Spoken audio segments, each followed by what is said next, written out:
আমি স্যারজিকে কথা দিয়েছি, উনি সুস্থ হয়ে গেলে আমি এই বাড়ি ছেড়ে চলে যাব। কেন? আমরা কি কেউ নেই? তোমাকে এই বাড়িতে আসতে কে অনুমতি দিয়েছে? তুই এখানে কেন এলি রোশনি? হাসপাতালে বাড়ির কেউ ছিল না, তুই তখন ছিলি, ঠিক আছে।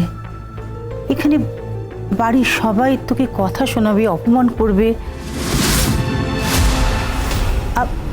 বাচ্চা অনেকটা ভালো রয়েছে আর গরিমাও চলে আসবে, তোর এখানে থাকার দরকার নেই, আমি তোকে বলছি।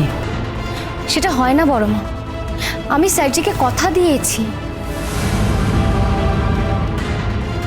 বড় মা ও নিজের থেকে আসেনি, আমি ওকে আসতে বলেছি।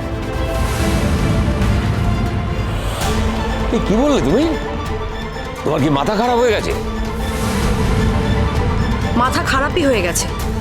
ওই মেয়েটার সঙ্গে এতদিন ছিল না, মাথা খারাপ হওয়াটা তো খুব স্বাভাবিক ব্যাপার।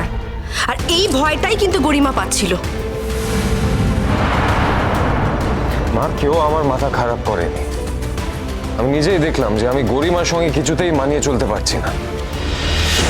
বাচ্চা, তুমি গরিমাকে ছেড়ে দিতে চাইছো, সেটা তো এমনি এমনি হতে পারে না।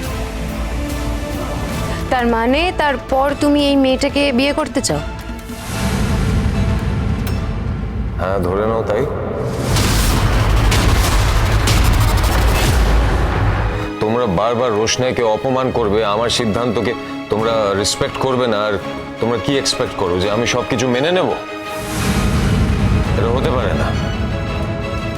বাচ্চা, বাচ্চা তুমি এখনো কিন্তু অসুস্থ, এত কথা বলো না। ঠিক, বাচ্চা সবে সুস্থ হয়ে ফিরেছে, এখন আবার এত কথা বললে, এত স্ট্রেস নিয়ে দুম করে আবার অসুস্থ হয়ে পড়বে,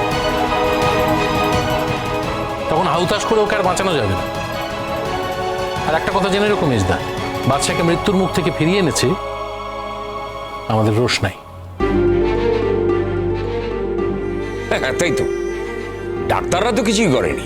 আমি তা বলতে চাইছি না মেজদা, ডাক্তাররা নিশ্চয়ই কাজ করেছেন, ডাক্তাররা বাচ্চার শরীরটাকে সুস্থ করেছে, কিন্তু বাচ্চার মনটাকে সুস্থ করেছে রোশনাই। একটা মানুষের শরীর আর মন একসাথে যদি হিল না হয়, সে কোনোদিন সুস্থ হতে পারে না। এইটি বলার চেষ্টা করছিলাম, তোমরা তো বোঝারই চেষ্টা করো না। ঘরে চল, জুস খাবি, চল, ওঠ। হ্যাঁ স্যারজি, এবার আপনি ঘরে যান, এবার আপনার ফ্রুট জুস খাওয়ার সময় হয়ে গেছে। দাঁড়া, আমি করে দিচ্ছি। না না বড় মা, মাপটা তো ডাক্তারবাবু আমাকে বলে দিয়েছেন, তাই আমাকেই বানাতে হবে। আমি বানিয়ে দিচ্ছি এক্ষুনি, আমি এক্ষুনি আসছি স্যারজি।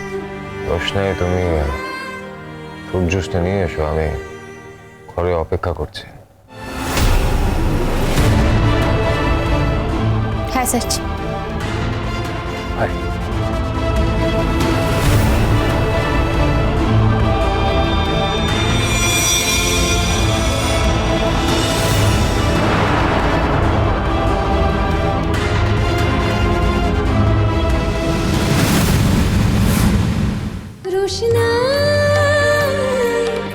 রোশনাই সোম থেকে রবি প্রতিদিন রাত 10টায় স্টার জলসায় ও জিও হটস্টারে।